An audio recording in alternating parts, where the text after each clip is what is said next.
నమస్తే. ఎలా ఉన్నారు మీరందరూ? నేనైతే చాలా బాగున్నానండి. ప్రొద్దున్నే అలా ఇంటి వెనక్కి వెళ్ళిన తర్వాత పూజ కోసమని ఏం పువ్వులు కొయ్యాలా అని చూస్తే బ్యాక్‌యార్డ్‌లో ఇన్ని రకాల ఫ్లవర్స్ అనమాట.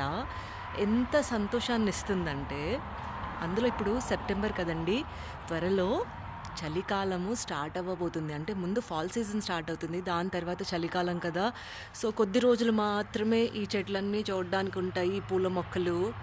తర్వాత మళ్ళీ ఒక ఎడారిలాగా మారిపోతుందనమాట. సో, ఇన్ని రకాల పూల మొక్కలు సీజన్‌లో మాత్రం భలే అందంగా అనిపిస్తాయి. అందులో ఇప్పుడు దసరా కూడా రాబోతుంది కదా! దసరాకి సో, మన బ్యాక్‌యార్డ్‌లో ఇన్ని పూల మొక్కలున్నాయి. సో, చక్కగా పండగ పూట ఇవన్నీ కూడా వాడేసుకోవచ్చనమాట.